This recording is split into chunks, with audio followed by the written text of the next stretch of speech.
E nós estamos numa sequência de estudos a respeito de educação. O título dessa série era Educação em Casa, na Escola e na Igreja. Nós já percorremos um bom caminho quanto a isso. Hoje eu vou falar o que seria um pouco sobre a visão cristã da educação no ensino superior ou na ciência. A gente já falou da escola, de ensino infantil, fundamental, médio, e agora a gente vai falar da educação superior. E semana que vem, que é a nossa última aula da Escola Bíblica de Férias e início das atividades do Instituto, eu vou dar uma aula sobre o futuro da educação teológica, que tem a ver com o que a gente vai estudar, e também para dar um panorama assim, sobre educação superior e educação teológica. Para você que tem interesse de entender quais são as tendências aí na formação teológica, você que gosta e tudo mais, eu estou preparando um negócio fino para a gente. Mas hoje o que eu vou falar é sobre a relação entre ciência e fé, que é uma relação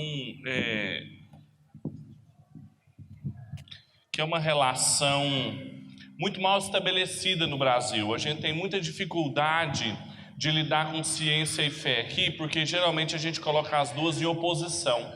É por isso que as pessoas, quando vão para a universidade, os nossos filhos, quando entram no ensino superior, ou mesmo a gente tem experiências muito desagradáveis da nossa fé ser confrontada na universidade. É porque o modelo de interação entre educação superior, teoria e ciência na universidade e também na igreja é um modelo de confronto. E por isso que a gente sempre... Nossa, tem muito volume aqui no microfone. E é por isso que a gente sempre tem muita dificuldade, às vezes, inclusive, testemunhar nossa fé no ensino superior. Então é um pouco sobre isso que eu vou falar aqui. Vou começar contando um pouco da história do Bonhoeffer, que eu gosto bastante dele, que é esse teólogo alemão do século XX, que ele era professor também de teologia. E a história dele é bem interessante. Olha o que ele diz. Palavras dele: até então, não era um compromisso religioso fundamental com Cristo que controlava o ser e as ações de Bonhoeffer. O que está acontecendo aqui é que ele está testemunhando sobre o jovem Bonhoeffer, professor de teologia no século XX. Bonhoeffer, ele estudou teologia a vida toda. Quando ele fez 24 anos, ele não tinha idade ainda para ser ordenado pela igreja luterana, que era a igreja oficial da Alemanha. Então ele passou mais um ano estudando nos Estados Unidos, depois ele voltou com 25. Então com 25 anos ele pôde ser ordenado pastor, se tornou professor de teologia na Universidade de Berlim, que ainda hoje é uma das melhores universidades do mundo. E ele conta que o processo de conversão dele só aconteceu muito posteriormente. Então ele era um professor de ponta de uma das melhores universidades teológicas do mundo, só que ele não era crente. Olha o que ele fala. Eu pregara muitas vezes, eu fazia uma grande ideia da igreja e falei e preguei a seu respeito, mas ainda não me havia tornado um cristão. Na época, utilizei a doutrina de Jesus como uma vantagem pessoal. Só que aí eu peguei o testemunho de um dos alunos do Bonhoeffer na época em que ele dava aula lá, depois de um período que ele passou nos Estados Unidos. Porque quando ele foi para os Estados Unidos, originalmente ele foi lá para ficar um tempo estudando num outro seminário lá, o Union Theological Seminary, lá em Nova York, que é um seminário que ainda existe, muito liberal, muito bagunçado em termos de relação com a fé cristã ortodoxa, e que quando ele chegou lá, ele achou aquilo tudo muito estranho. Só que ao mesmo tempo, enquanto ele estava em Nova York, ele conheceu a igreja de origem afro-americana, no Harley. Ele foi da igreja batista do Adam Powell, que foi um grande ativista dos direitos civis na década de 60, e lá ele disse que ele realmente teve um encontro com Cristo e aquilo transformou o seu modo de fazer teologia, o seu modo de ser professor. Quando ele voltou, um dos seus alunos conta como é que eram agora as suas aulas. Um jovem professor subiu à tribuna com um passo leve, ligeiro, um sujeito loiro, de cabelos ralos, rosto largo, de óculos sem aro, com armação dourada. Após algumas palavras de boas-vindas, ele explicou o propósito e a estrutura da aula com voz firme e um pouco rouca. Em seguida, abriu seu manuscrito e começou a apresentação. Ressaltou que, nos dias de hoje, muitas vezes perguntamos a nós se ainda existe a necessidade da igreja. Era um curso sobre igreja na universidade. Se ainda necessitamos de Deus. Mas essa questão de se ele está errada, nós é que devemos ser questionados. A igreja e Deus existem e nós somos perguntados se estamos dispostos a servir.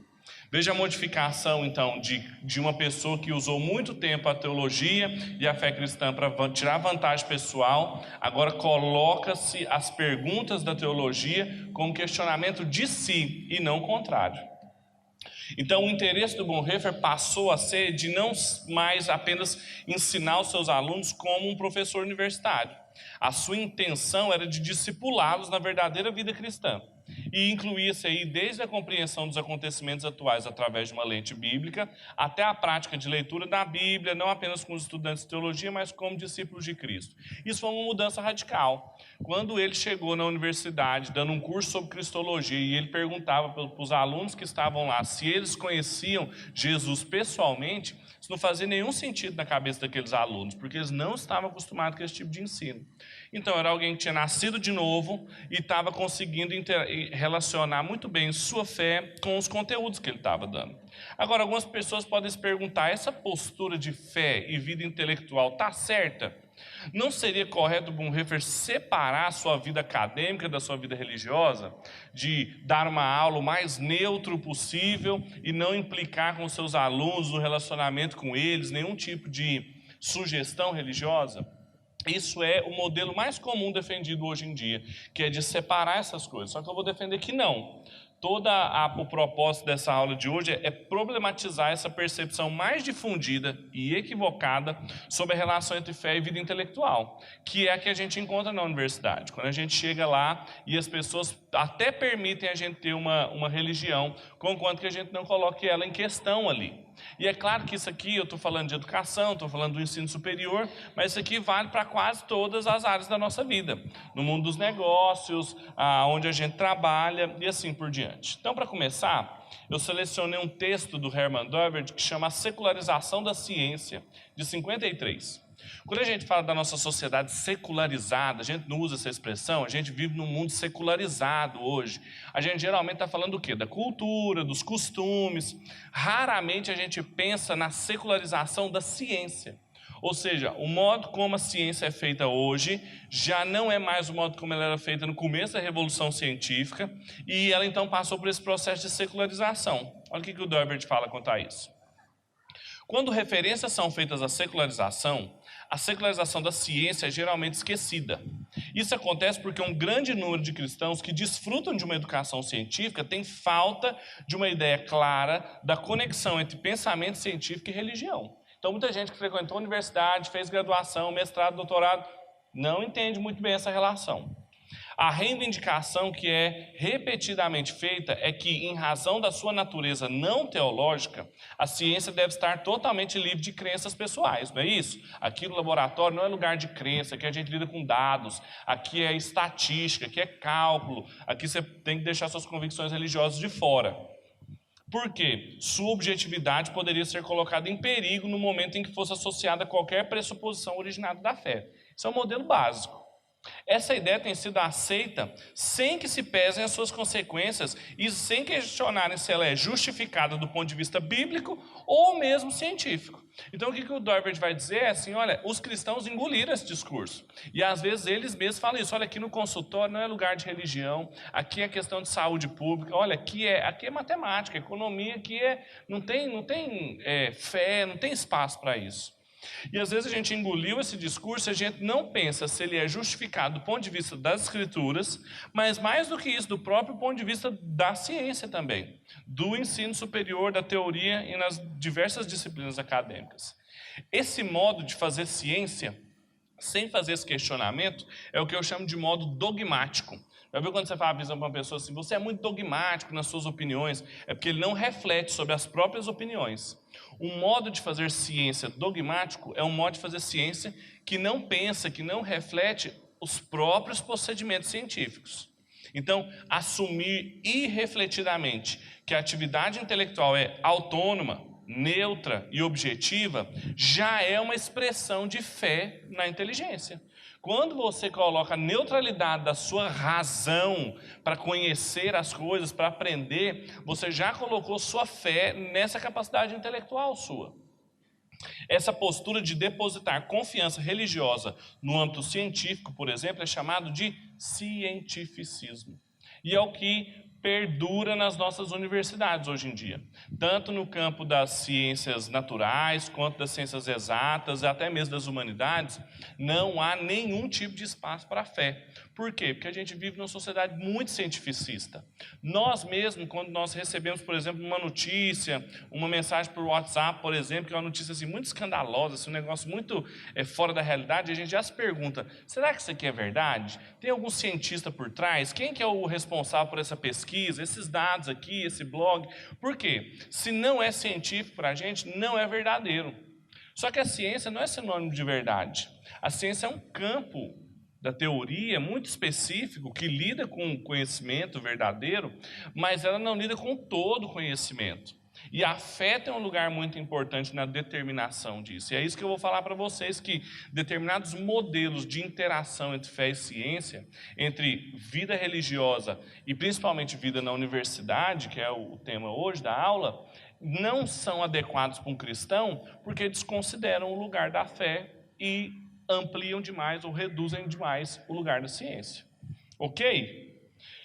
O Gilbert Schirman, que é um engenheiro, filósofo e cristão holandês, ele falando sobre isso, ele diz o seguinte: o uso instrumental da ciência, ou seja, a ciência como um instrumento cotidiano nosso, modelou a realidade de acordo com as propriedades da própria ciência. Essa tendência que a gente tem de ficar questionando tudo se não é científico, é porque, em outras palavras, a realidade precisou se ajustar cada vez mais às características da ciência, ou seja, a imagem da realidade que os cientistas criaram para si.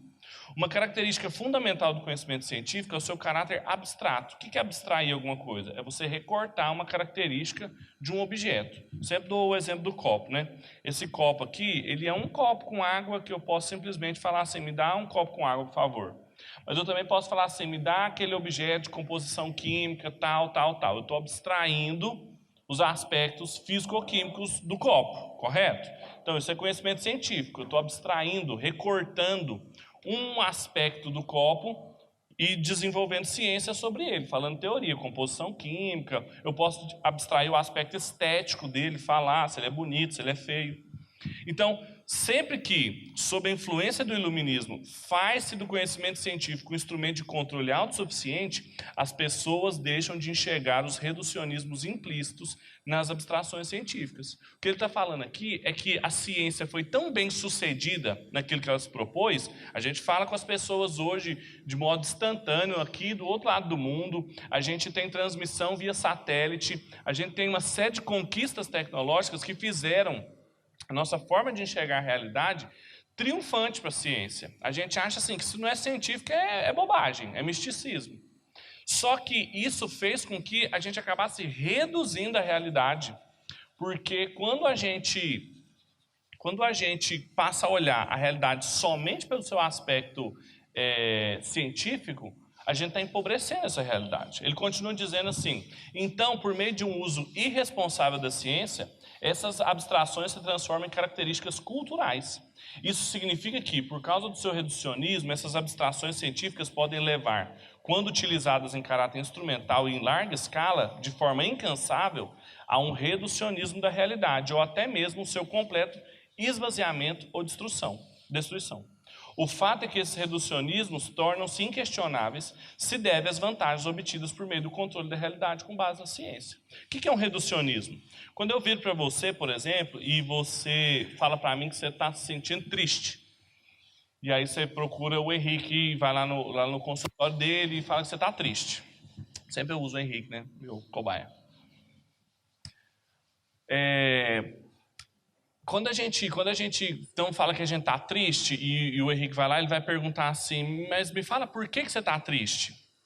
Aí a pessoa explica, fala, não, porque aconteceu essa situação lá na minha família, essa experiência que eu tive, etc. Isso comprometeu minha alegria. Aí o que é isso? Ele está falando de uma circunstância, de um fenômeno circunstancial que acarretou em tristeza para ele. O Henrique vai falar assim, não, bobagem, não é por causa disso que você está triste, não. Sabe por que você está triste? Porque as conexões sinápticas do seu cérebro não estão sendo alimentadas direito por um hormônio que você não está produzindo, que acontece essa vitamina aqui, e que você vai ficar alegre. Vai ficar, não está quebrando determinada substância do seu corpo, e o que você precisa é descomprimido aqui. Não é que a situação da sua família melhore. Imagine que o Henrique falou isso sem saber se a pessoa precisa mesmo daquela vitamina, porque às vezes ela só precisa daquela vitamina mesmo. Mas, imagine que o Henrique, para todos os casos de tristeza, ele resolva atingir as conexões sinápticas da pessoa. O que ele fez? Ele reduziu a vida daquelas pessoas, suas conexões sinápticas. Entendem o exemplo que eu dei? É claro que nós não somos nada menos do que as conexões do nosso cérebro, mas tem coisas que simplesmente está tudo ok do ponto de vista biológico, mas não está bom do ponto de vista psíquico, social, cultural, religioso. Às vezes o Henrique vai perceber que está tudo bem com a pessoa e ele não precisa do atendimento dele. Você precisa de uma igreja, precisa ir para a Universal, você precisa de descarrego. Entendeu? Não é? Entendem? Um cientista que reduz tudo ao aspecto biológico, ele fez o quê? Um reducionismo. Isso é o nome de reducionismo. E ele fez o quê? Ele empobreceu a realidade com a sua visão de mundo. Olha o que o Doivert fala naquele texto sobre a secularização da ciência, as consequências disso para mim e para a sua vida devocional. O processo de cientificização da vida. Ou seja, a gente passa a olhar tudo da vida a partir dos olhos da ciência. E qual que é o problema que isso gera? A ciência secularizada afeta profundamente o coração humano.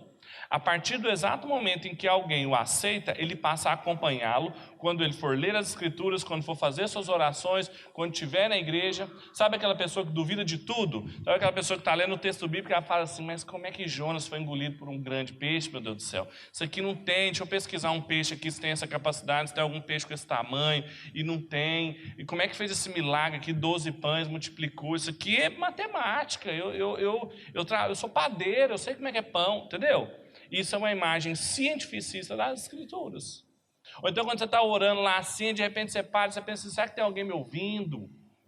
Será que eu não estou falando por grande espaço? Isso são as consequências da cientificização da vida na nossa vida devocional. A gente não percebe isso, mas à medida em que a gente é treinado nas nossas escolas, e aí é o assunto da aula passada, em ter um caráter cada vez mais ufânico da ciência.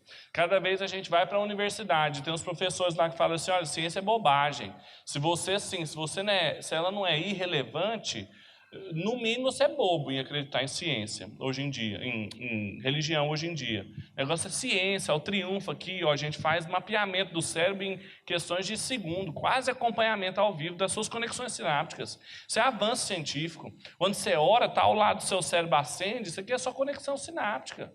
Então eu te dou um remédio que se vai acender essa parte aqui, você vai ter a mesma sensação de quando você ora.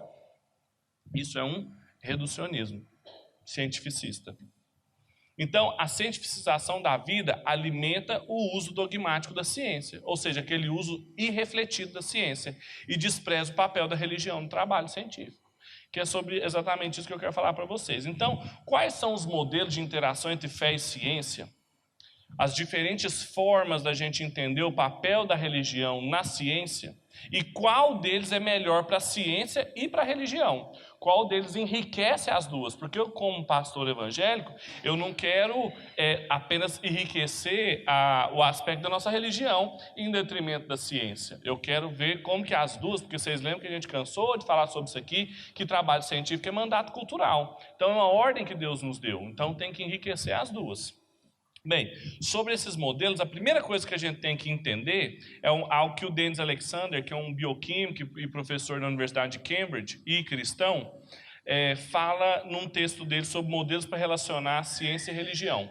Ele diz o seguinte: falar a respeito das interações entre dois corpos de conhecimento já pressupõe a sua distinção. Ou seja, quando eu falo da relação entre ciência e fé, eu já estou pressupondo que não são a mesma coisa. Aí você fala assim, mas é óbvio que não são, né, Pedro? Mas na Idade Média não era tão óbvio assim, não. As coisas eram bem misturadas. Ou seja, já estamos pressupondo que ciência e religião não são a mesma coisa. Isso parece óbvio, mas o professor Alexander continua explicando que tal suposição teria parecido algo sem sentido para os eruditos medievais, para os quais a teologia e a filosofia natural existiam fundidas em um corpo abrangente de conhecimento. Então, para o teólogo medieval, para o cidadão erudito na Idade Média, ciência e religião era a mesma coisa. Então, a gente tem um probleminha aí. Aí, eu vou apresentar uma definição de ciência tal como o Alexander apresenta. Ciência será entendida em seu sentido mais amplo, englobando tanto as ciências naturais quanto as humanidades. Qualquer disciplina acadêmica que pega um aspecto da realidade, o aspecto físico, sensitivo, lógico, histórico, até mesmo a fé, eu vou entender como ciência. Por isso que a gente tem ciência da religião, por isso que a gente tem física, química, tudo é ciência. É uma definição muito ampla. Agora, se você quisesse uma definição mais estrita, como ciências naturais, o Alexander faz o seguinte: é um esforço intelectual para explicar o funcionamento do mundo físico, informado por investigações empíricas, ou seja, da experiência, e conduzido por uma comunidade treinada em certas técnicas especializadas, que são os cientistas. Isso é ciência. O que você tem que lembrar é que ciência é abstrair, é recortar um aspecto e estudar aquele aspecto. Se eu recorto o aspecto físico, estou fazendo física. Se eu recorto o aspecto estético, eu estou fazendo arte. Se eu recorto o aspecto religioso, eu estou fazendo teologia e assim por diante. Agora, o que é religião? Eu gosto de definir religião com a definição que o James Sire dá para a cosmovisão. Porque eu acho que é a definição mais completa do que a Bíblia informa que acontece no nosso coração quando o Espírito Santo infunde fé nas nossas vidas. Olha o que ele diz. É um compromisso, uma orientação fundamental do coração, que pode ser expressa em uma narrativa ou um conjunto de pressuposições. Suposições que podem ser verdadeiras, parcialmente verdadeiras ou totalmente falsas. Que sustentamos consciente ou subconscientemente, consistente ou inconsistentemente, sobre a constituição básica da realidade, e que fornece o fundamento do qual vivemos, nos movemos e existimos. É uma definição muito completa, a gente trabalhou bastante ela nas aulas de cosmovisão. O que ele está falando aqui? Que fé é um compromisso do coração, é alguma coisa que acontece lá no âmago da existência humana, e que pode ser expressado, que pode ser explicitado, ou como uma narrativa, contar uma história, ou como um conjunto de pressuposições. Eu creio em Deus Pai Todo-Poderoso, Criador dos céus e da terra, no seu Filho, bababá. É um conjunto de pressuposições. Essa nossa compreensão, ela pode ser verdadeira, parcialmente verdadeira ou totalmente falsa. A pessoa pode ter simplesmente uma visão de mundo falsa. A gente sustenta ela consciente ou inconscientemente, consistente ou inconsistentemente. E ela é sobre toda a realidade. A vida religiosa não é só sobre a minha experiência com Deus, meu relacionamento com Ele. É sobre tudo. Entendem? É uma definição bem ampla de fé. Como também eu peguei uma definição bem ampla de ciência, para relacionar as duas. Então, sabendo das duas, agora eu vou apresentar para vocês as formas equivocadas de lidar com ciência e fé, que são 4. Então, você vai demorar para falar dar certo, então você não desanima aí não. Vamos lá. Primeiro, o mais comum de todos, que é o modelo do conflito, que é o cientista e o religioso em confronto.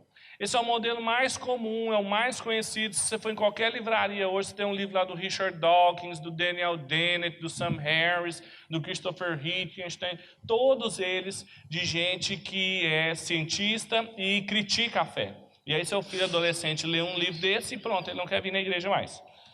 Que o Ian Barbour, que é um professor de física norte-americano, ganhou o prêmio da John Templeton há alguns anos, escreveu um livro chamado Quando a Ciência Encontra com a Religião. Olha o que ele diz sobre esse modelo.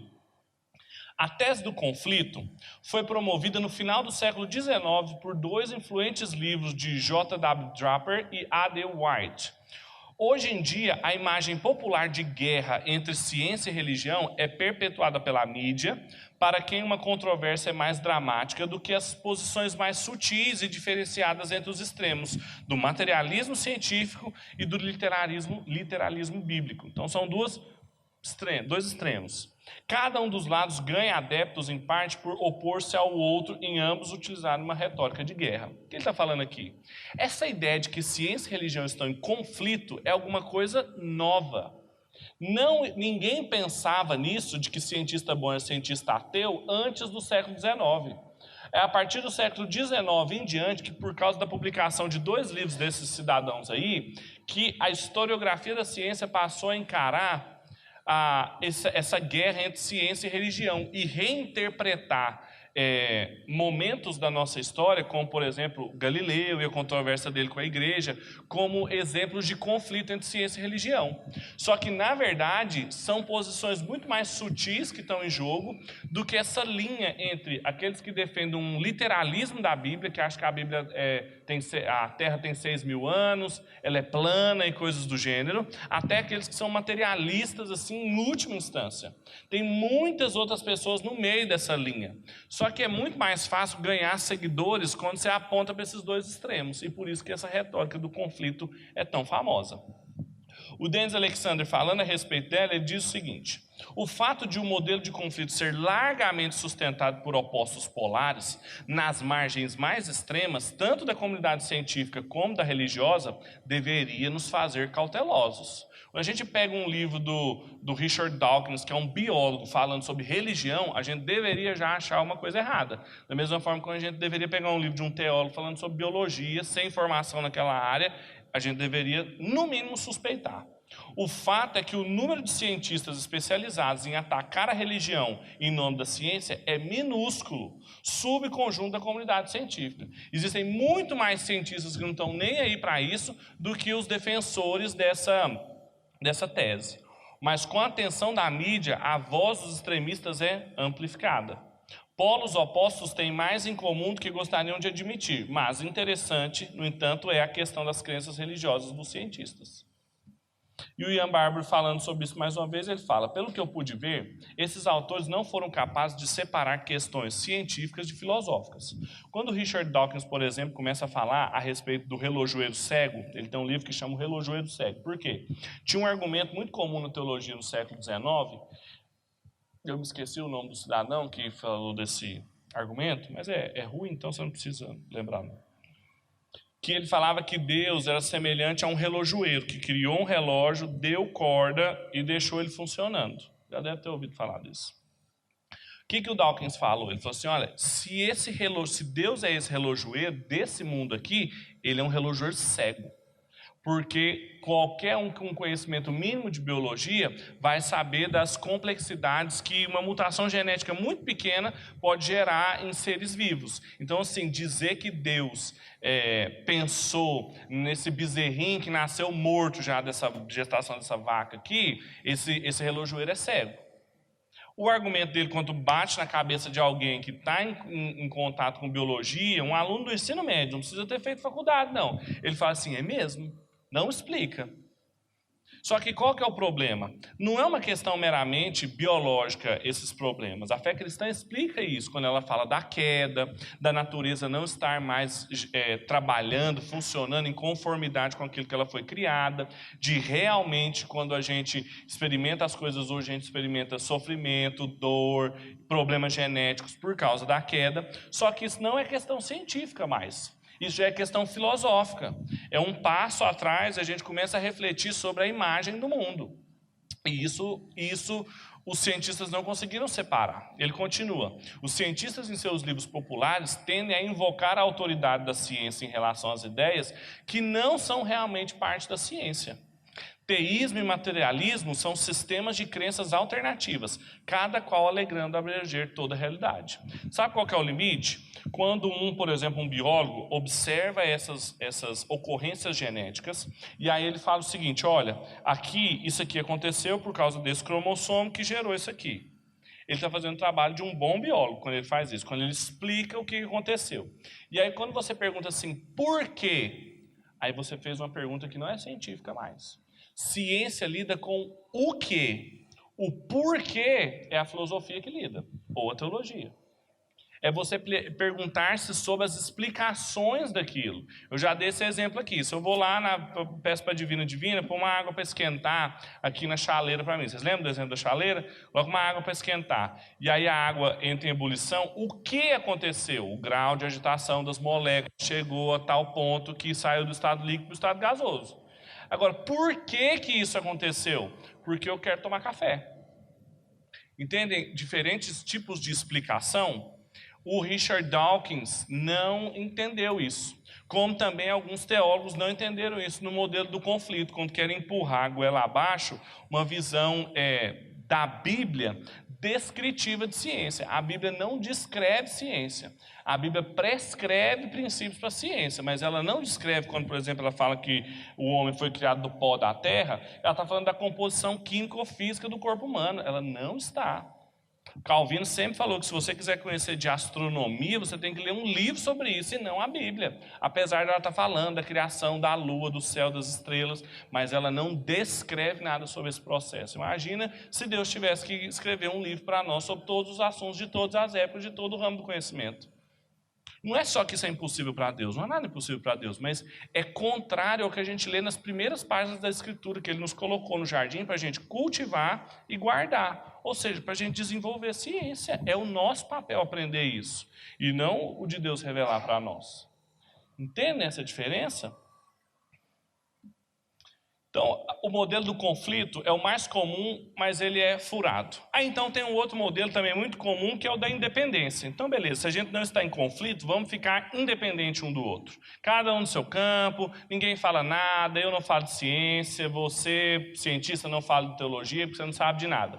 Modelo da independência, cada um no seu quadrado. Bem, qual que são as características e os problemas desse modelo? A ciência e a religião não podem entrar em conflito se elas forem iniciativas independentes e autônomas. É uma tentativa de evitar o conflito, inclusive. Cada qual propondo um gênero distinto de problemas e cumprindo diferentes funções na vida humana. A ciência cumpre funções da minha vida, a religião cumpre outras, bem divididinho, cada um do seu quadrado, a caixinha da religião, caixinha da ciência, caixinha do meu trabalho. Se que a pessoa chega para o pastor e fala assim, minha vida profissional está boa, minha vida sentimental não está, minha vida religiosa está mais ou menos. Dividiu toda a vida. O sentido religioso da criação e o papel das histórias da criação na vida humana não tem relação com as teorias científicas que tratam de eventos de ordem física de um passado remoto. Então essa é a descrição do modelo da independência. O Dennis Alexander, falando a respeito desse modelo, ele diz o seguinte: embora a ciência e a religião levantem, sim, questões qualitativamente diferentes, é diferente você fazer ciência e é diferente você experimentar ou vivenciar suas crenças religiosas. O fato é que ambas se referem à mesma realidade. Lembrem do exemplo que eu dei da chaleira? Apesar de eu dar dois tipos de explicação, uma científica e uma intencional para a ebulição da água, eu estou falando da mesma chaleira. Da mesma forma, apesar do trabalho científico ser bem diferente do trabalho religioso, eles estão falando da mesma realidade. Esse mundo nosso criado por Deus. A fé cristã, principalmente, tem uma série de pressupostos, uma narrativa que envolve toda a criação. A mesma criação que o cientista se ocupa com ela. No entanto, mesmo esse foco limitado põe à mostra fatos que, para muitos cientistas, têm sentido religioso. O professor Paul Davies, por exemplo, um cosmologista que não adota nenhuma crença religiosa tradicional, descobriu-se forçado, diante do elegante ajuste fino das leis que estruturam o universo, a considerar explicações religiosas. Chega um ponto no seu estudo científico que, quando você para e olha, você fala assim, por causa daquela explicação, você tem que continuar pensando as coisas, porque o cientista não para só no problema genético, ele também se pergunta, mas por que isso acontece? E ou ele adota uma explicação naturalista sobre o acaso das coisas, ou ele tem que considerar explicações religiosas. E aí é nessa hora que a religião mostra a importância dela para o cientista. Então elas não estão independentes, elas dependem uma da outra, elas estão trabalhando na mesma realidade. Então, por isso que a gente também não pode adotar o modelo de independência. Percebem? Agora, o terceiro modelo, que é o mais comum entre os evangélicos, é o de fusão. Eu já coloquei o pastor meio cientista aí. O modelo do conflito é o mais comum da universidade. O modelo da independência, ele também ele é o mais tolerante em alguns lugares. Agora, esse modelo da fusão é o mais comum dentro da igreja. O que é o modelo da fusão? Como o nome próprio diz. Os partidários da tese da fusão buscam uma correlação mais próxima entre determinadas crenças religiosas e determinadas teorias científicas do que defendidas pelos seus expositores do diálogo. Eles querem relacionar de maneira muito próxima ciência e religião. Na teologia natural, alega-se que a existência de Deus pode ser deduzida a partir de indícios de um planejamento da natureza, dos quais a ciência nos tornou mais conscientes. Na teologia da natureza, as fontes principais da teologia permanecem fora da ciência, mas as teorias científicas influenciam nas reformulações de certas doutrinas. O que acontece no modelo da fusão? Por um lado, é aquele pessoal que olha para a natureza e fica tentando provar a existência de Deus a partir da natureza. Está vendo tanto que o coqueiro é bonito, ele tem um design todo bem feito, artístico, ele só pode ter vindo da mente de um criador, ele não pode ter vindo pelo acaso, logo Deus existe. Entendeu? É esse tipo de teologia natural. Ou os outros que ficam pegando a teologia e pegando o método da ciência para reformular determinadas doutrinas científicas. Qual que é o problema desse tipo de abordagem? Muito comum no Brasil. Um dos cientistas que ficou famoso aqui no Brasil, que foi um dos primeiros a ficar falando sobre ciência aqui, é partidário desse método. Ele fica achando Deus em tudo quanto é lugar, a trindade em tudo quanto é lugar. Todos os elementos da realidade são três, átomos, prótons e elétrons, isso aí aponta para a trindade, que não sei o quê. Conversa. Isso aí é misturar ciência e religião. Veja um exemplo na teologia que de um bom teólogo que é o Wayne Grudem, mas ele escorrega quando ele desconsidera esses limites. Em um determinado momento da teologia sistemática dele, falando a respeito de Gênesis e criticando a teoria da evolução, ele usa um argumento muito mal feito. Olha o que ele fala. Quando as escrituras falam que Deus fez plantas e animais que se reproduziram segundo a sua espécie, Gênesis 1:11, 1:24, dão a entender que Deus criou muitas espécies diferentes de plantas e animais e que, embora houvesse alguma diferenciação entre elas, repare os muitos diferentes tamanhos, raças e características pessoais entre os seres humanos. Assim mesmo, haveria um estreito limite ao tipo de mudança que poderia surgir no meio de mutações genéticas. O que ele está querendo argumentar? Ele pegou um conceito bíblico de espécie e utilizou da mesma forma que o estudante de biologia usa espécie hoje. Mas Moisés, muito provavelmente, não estava usando o conceito de espécie do jeito que a gente entende espécie, como síntese neodarwiniana, de genética e seleção natural. E aí o que ele faz? Ele acaba criando um argumento racista com isso, para defender que Deus criou a diversidade de espécies. Ele fala, veja os diferentes tamanhos e raças e características entre seres humanos, como se tivesse mais de uma raça de humano. Isso é um argumento racista, com base numa interação mal feita entre ciência e religião. Percebe, então, a má utilização de biologia, nesse caso, ou de ciência de maneira geral, e Bíblia? Ele desrespeitou tanto a Bíblia, colocando na boca dela alguma coisa que ela não fala, quanto também a ciência. O John Walton, falando a respeito desse tipo de prática muito comum, ele diz o seguinte: somos obrigados a respeitar o texto reconhecendo o seu tipo e a natureza da mensagem que ele oferece. A Bíblia tem uma natureza específica, não é uma natureza científica, é natureza teológica. Isso não faz da Bíblia mentira. Lembra daquilo que eu falei? Nem tudo que é verdade é científico, não. A verdade é maior do que a ciência. Nesse sentido, temos por muito tempo reconhecido que a Bíblia não é um compêndio científico, ou seja, a intenção de Deus não é nos ensinar ciência nem revelá-la. Ele revela de fato a sua obra no mundo, mas não revela como o mundo funciona. Por que ele não faz isso? Porque isso é uma ordem para nós cumprirmos. Ele falou para a gente explorar a natureza e aprender como é que o mundo funciona. Então, até agora são 3 modelos errados, né? Do conflito, da independência e da fusão. Aí tem um modelo que se propõe melhor, mas eu tenho umas críticas a ele também, que é o modelo do diálogo. E aí tem 2 possibilidades de diálogo que eu falei semana passada. A primeira delas é o bolo de cenoura com cobertura de chocolate, que você hoje provou no café da manhã. Você viu que eu falei para você prestar atenção lá na hora do café, na ilustração que eu ia dar, que é isso aqui, ó. O que é o bolo de cenoura com chocolate, com cobertura de chocolate? É um modelo de relacionar ciência e fé em que Quando a gente apresenta uma teoria, ela é toda de cenoura, mas a gente derrama uma calda de fé e religião em cima dela de chocolate. A gente não muda a constituição do bolo. A gente camufla, deixa ele um pouco mais doce e tudo mais, mas é um bolo de cenoura. Se alguém for alérgico a cenoura, morre comendo aquele bolo.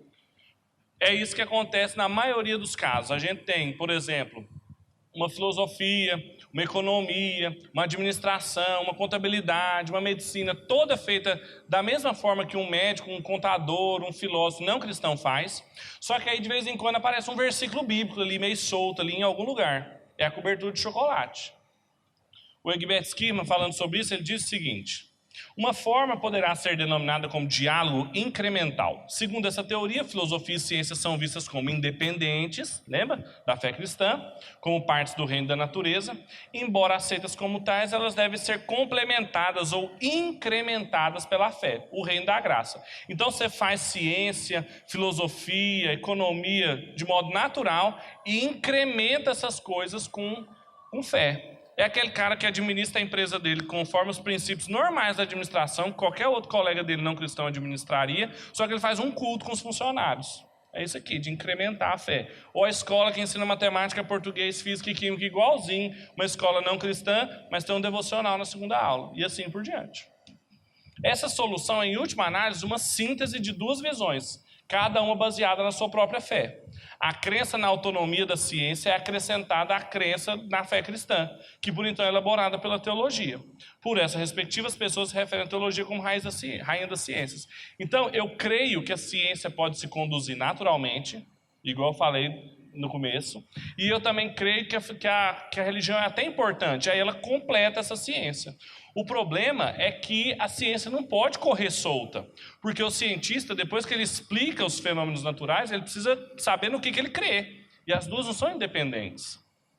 E isso gera uma polarização irresoluta entre o motivo que realmente controla a inteligência dos indivíduos, se é a religião, o que acontece no seu coração, na regeneração, ou suas teorias.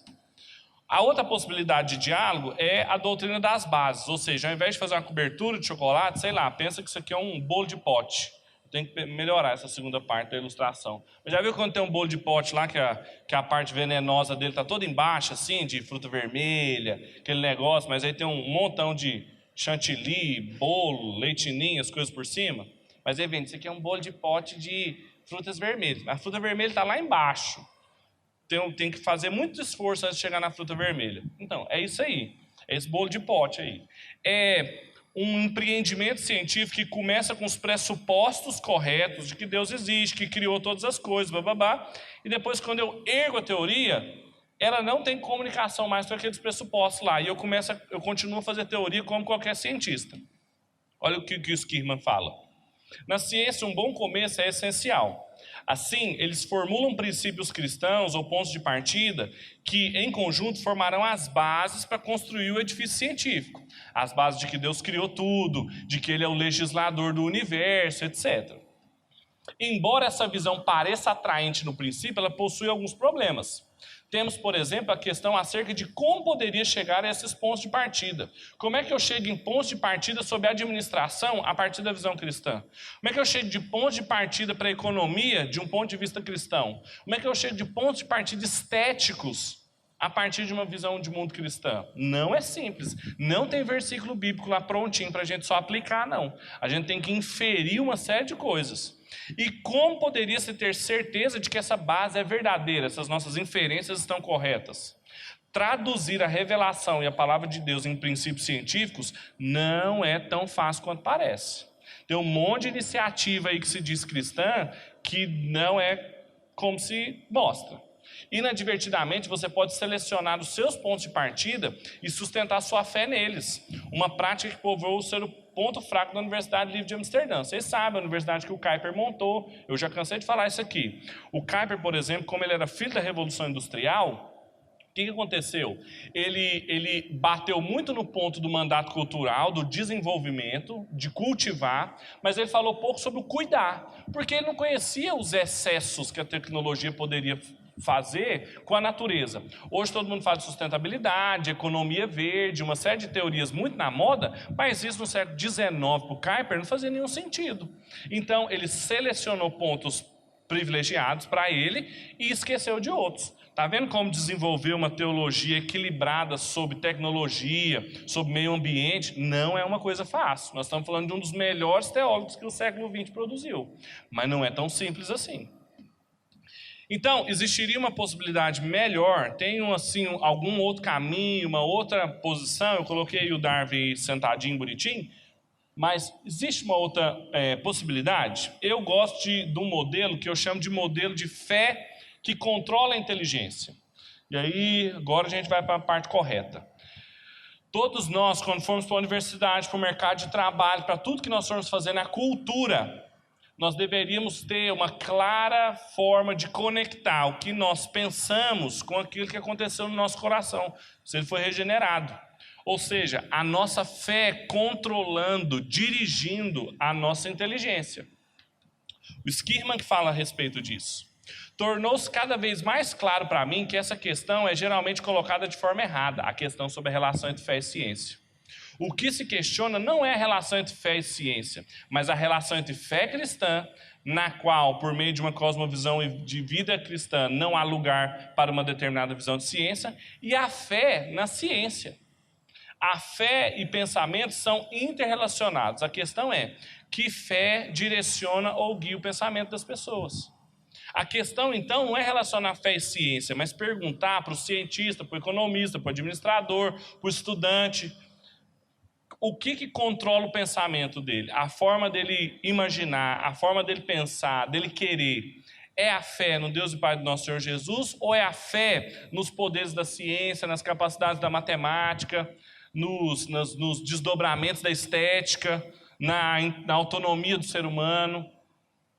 Um professor, por exemplo, que ensina e acredita que a educação é a melhor coisa que pode aparecer para uma pessoa, ele é iluminista, ele tem fé na razão humana, como se a educação fosse onipotente. Ele tem fé na educação.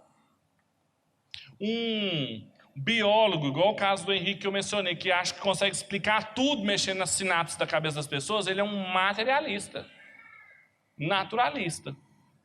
E todas essas visões são o quê? Reducionismos, como eu falei para vocês no começo. Vocês lembram desse iceberg aí? Eu não vou falar dele de novo, que vamos as dimensões da vida humana, entre as coisas mais visíveis, as nossas expressões culturais, as ciências, a filosofia, tudo no âmbito teórico, mas antes disso tem um âmbito pré-teórico, que é a nossa experiência ordinária com as coisas no mundo, a nossa cosmovisão, mas em última instância o que determina o ser humano é o que acontece aonde? No seu coração. Então, se o coração dele não é regenerado, isso vai mudar a cosmovisão dele, que vai mudar a forma como ele relaciona com as coisas do mundo, que vai mudar a forma dele pensar, a forma dele fazer ciência e a forma dele agir na cultura. Então, como é que a gente conhece alguém? Tá certo que só Deus e a palavra de Deus sondam o coração de uma pessoa, mas a gente consegue perceber o que está no coração dela pelos caminhos dela. Uma pessoa que só se relaciona com as outras na base do consumo, do custo-benefício, dessa amizade está me custando muito, está sendo caro para mim ser seu amigo, ou então eu não estou vendo nenhum lucro em continuar andando com você, é uma pessoa que pode não explicitar isso, mas ela tem um coração dominado pela fé no dinheiro, ou pela fé no consumo, no poder de compra. E ela acha isso tão normal que ela passou a comprar e vender amizades. Entendem? É o que acontece no coração do ser humano. O Roy Clauser, que é um filósofo cristão norte-americano, escreveu um livraço chamado O Mito da Neutralidade Religiosa, que vai ser publicado em português em breve, em que ele questiona exatamente esse mito do cientista, do administrador, do intelectual ser neutro. Ele fala o seguinte: a enorme influência de crenças religiosas continuam, no entanto, em grande parte escondidas a um olhar casual. A importância das crenças para o cientista, para o professor universitário, para o estudante. Sua relação com o restante da vida é como das grandes placas geológicas da superfície da Terra, com os continentes e os oceanos, as placas tectônicas. A movimentação dessas placas não é visível em uma inspeção eventual ou em alguma região particular. Você não consegue chegar no momento e falar assim, olha, aqui eu encontro duas placas, tal. Não é fácil detectar isso a olho nu. Só que quando elas se movimentam, elas são tão imensas, com um poder tão impressionante, que os seus efeitos visíveis Cordilheiras, terremotos, erupções vulcânicas não passam de pequenas manchas na superfície quando comparadas com as próprias e poderosas placas. Então, as crenças religiosas na vida de um professor universitário, de um estudante, na minha e na sua, são como as nossas placas tectônicas. O que as pessoas veem são o resultado da movimentação delas, os vulcões, as cordilheiras, as nossas expressões culturais, as nossas teorias, as nossas reações, que de algumas pessoas parece com um vulcão mesmo. Mas, em outros casos, o que acontece ali dentro é imperceptível. A gente só sabe porque tem alguma expressão externa que mexeu aquelas placas. Faz sentido essa ilustração da profundidade do que isso acontece? E o Kuyper, para terminar, ele tinha uma concepção muito interessante sobre 2 tipos de pessoas vão gerar necessariamente 2 tipos de ciência. Porque, em última instância, no mundo só tem 2 tipos de pessoas. Tem os nascidos de novo e os não nascidos de novo. Tem gente que o Espírito Santo regenerou o coração e tem gente que o Espírito Santo não regenerou. Então, pessoas com coração regenerado vão fazer ciência de um jeito e pessoas com coração não regenerado vão fazer de outro. Pode ter alguma variação de ser um cientificista, um naturalista, um relativista, mas, em última instância, é todo mundo que adora um falso Deus. Enquanto o pessoal de cá adora o Deus verdadeiro. E isso muda o tipo de ciência que ele faz. É isso que o Kuyper diz. Não somos demasiadamente enfáticos, portanto, quando falamos de 2 tipos de pessoas. Ambas são humanas, mas uma é interiormente diferente da outra e, por consequente, sente um teor diferente vindo de sua consciência. Assim, elas encaram o cosmos por diferentes pontos de vista e são impelidas por diferentes impulsos. E o fato de que há 2 tipos de pessoa ocasiona necessariamente haver 2 tipos de vida humana, e consciência de vida e 2 tipos de ciência. Então, o que ele está falando? As mesmas pessoas lidando na mesma área, matemática, química, física, coisas assim que parecem muito exatas, eles fazem isso a partir de um outro ponto de vista. Eles são motivados por outra coisa para conhecer aquilo. São 2 tipos de vida totalmente diferentes e isso produz 2 tipos de ciência. Então, a questão não é só mandar o seu filho para a universidade e esperar assim que ele vá para uma universidade cristã também, que ele vai continuar vivendo na bolha. Não é isso. É ensiná-lo a fazer ciência, aprender o que ele tem que aprender lá de um outro ponto de vista, impulsionado por outra motivação. Agora, se o seu filho tem a mesma motivação de qualquer outro colega dele não cristão para fazer o curso que ele quer fazer, tem alguma coisa errada na formação cristã dele. Se ele quer, ele deseja, ele ama as mesmas coisas que os colegas de trabalho dele, se você organiza sua vida com os mesmos planos que o seu companheiro de trabalho, que não é cristão, tem uma motivação errada aí. Tem alguma coisa na sua visão de mundo. Você lembra que ela pode ser consciente ou subconsciente, ela pode ser sustentada consistente ou inconsistentemente. Pode ser que você esteja sustentando inconsistentemente sua visão de mundo cristã. Você acha que ela é cristã, mas ela não é. E isso dá para perceber pelos seus planos, pelas suas motivações, pelos seus alvos. Então, a pergunta para a gente fazer sobre sua inteligência, sobre trabalho científico, é a seguinte: a primeira e mais fundamental pergunta que precisamos fazer na nossa trajetória intelectual é: onde você coloca a confiança do seu coração? Em que o seu coração encontra certeza, estabilidade e firmeza? Se o seu coração encontra certeza na ciência, se o seu coração encontra certeza nos cálculos econômicos, se você encontra firmeza na estabilidade do mercado, você colocou sua fé numa coisa falsa, num falso Deus. A resposta para essas perguntas determinará o modo como você conduzirá a sua inteligência, o modo como você vai ser aluno na universidade, a forma como você vai fechar negócios, administrar sua empresa, cuidar da sua família, trabalhar lá no seu emprego. A natureza do objeto em que depositamos a fé do nosso coração vai dirigir as nossas ações, vai controlar a nossa experiência no mundo da vida, como também vai determinar a nossa produção intelectual. Se uma pessoa colocou toda a sua esperança naquele concurso quando ela passar, naquela posição quando ela entrar, naquele curso, naquela universidade, toda a vida dele vai ser dirigida por aquilo. Cadê o fulano? Está estudando para o concurso, porque se ele não passar naquele concurso, se ele não tiver aquele emprego, se ele não alcançar aquilo lá, quem que dirige a vida dele? A educação, esse concurso, a prosperidade econômica, a realização profissional. E aí, ele vai naufragar.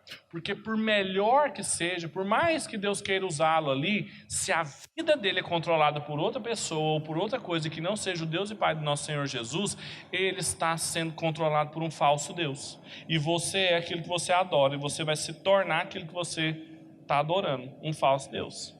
A fé cristã tem uma longa trajetória histórica e intelectual de homens e mulheres que trouxeram as maiores contribuições científicas, tanto no passado quanto na contemporaneidade. Não tem uma área do saber, se você me perguntar, eu não sei de um cristão na ciência lá. E se eu não souber, daqui uma hora eu sei, porque tem um monte, e tem muito repositório para a gente descobrir. Então você tem que ir atrás.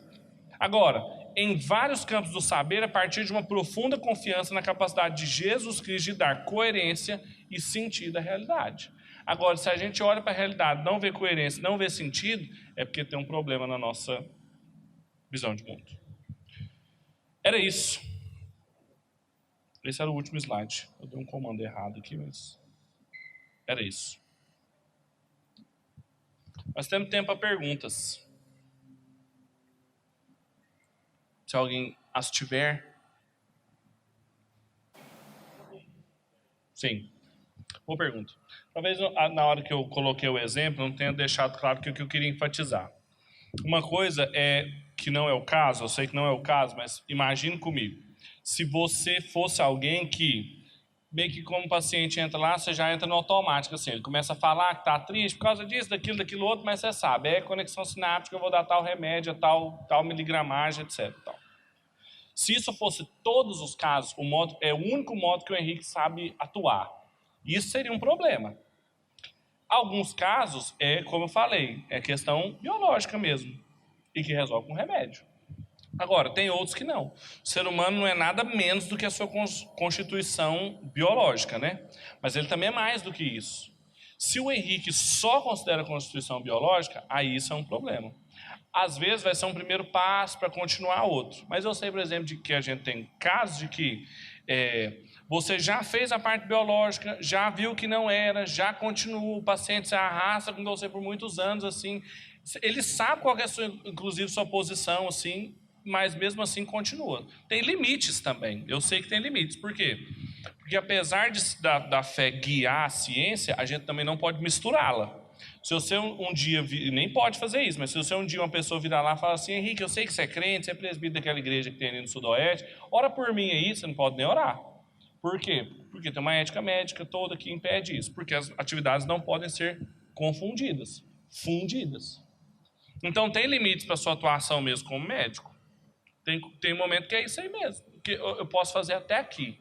Eu posso ajudar, eu posso administrar algum remédio, posso fazer o desmame, mas assim, tem limites. A pessoa pode continuar com você, claro, 15, 20, 30 anos, se ela quiser, mas você tem limites. Se ela vier aqui, aí a gente faz o quê? A gente prega o evangelho para ela, a gente não oferece remédio aqui, né? Porque são esferas diferentes. Entende? A grande questão é quando o Henrique tem uma visão reducionista.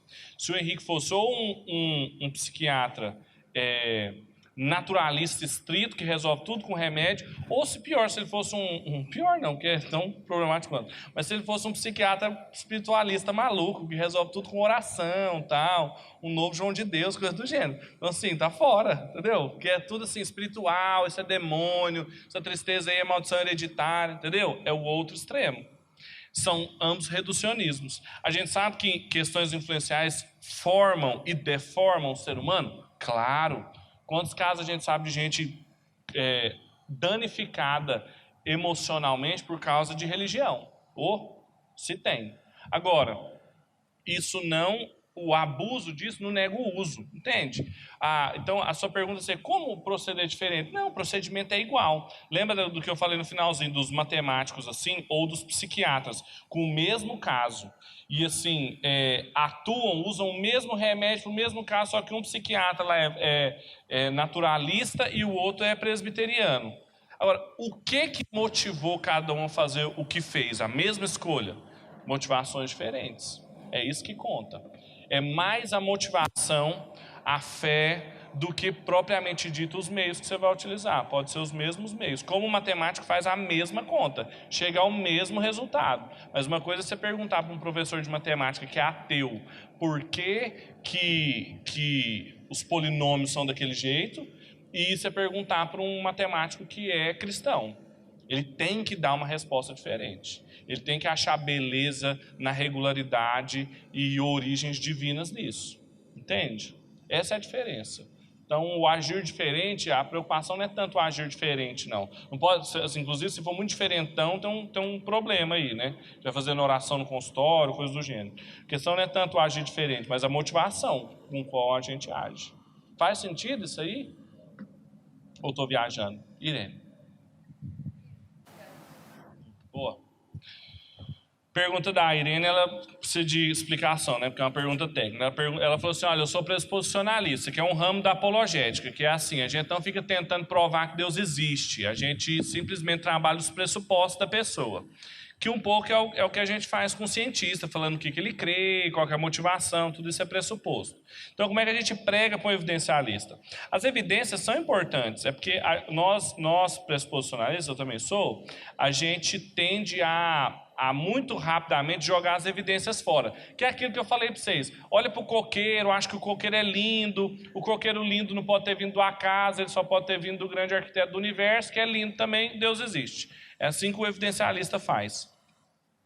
As evidências são importantes depois das pressuposições. Então, como é que a gente prega para um evidencialista? A gente insiste de novo nas pressuposições para ele usar melhor ou apreciar melhor as suas evidências. Quando a gente olha para a natureza e a gente sabe que ela é obra de um criador inteligente, tal, a gente sabe por isso não por causa da natureza, mas por causa das pressuposições bíblicas, a revelação, a palavra de Deus. Mas depois que a gente sabe disso, a gente aprecia as evidências com muito mais rigor, aprecia muito mais, entende? Então, como que a gente prega para o evidencialista? Mostrando o valor que as evidências têm depois do correto trabalho de pressupostos, que é o modo não dogmático de fazer apologética. Isso é um modo dogmático de fazer apologética. Você não consegue provar que Deus existe só pela natureza. A mesma explicação que eu dou falando que Deus criou a plantinha, pode falar assim, mas o que me fala que não pode ser um extraterrestre inteligente que criou a plantinha? Então, as evidências têm importância depois, mas elas são importantes. Que é o caso, por exemplo, ele cita aqui do Paul Davies, né, o cosmólogo, que depois ele ter estudado as coisas todas, então assim, ele lidou com evidências do universo, ajuste fino e tal, ele parou e pensou assim, peraí, depois disso aqui tudo, eu tenho que dar um passo atrás e voltar aos meus pressupostos, porque isso aqui não pode ter vindo do nada. E aí, então, ele foi lidar com os pressupostos. Então, esse é o caminho de um evidencialista. A gente pode apresentar todas as evidências, mas fala assim, olha, vamos pensar nas pressuposições agora? E a gente trabalha elas. Para você depois voltar e apreciar mais isso aqui. Entendeu? Perguntas? Vocês estão com a cara assim que o cérebro derreteu junto com o calor.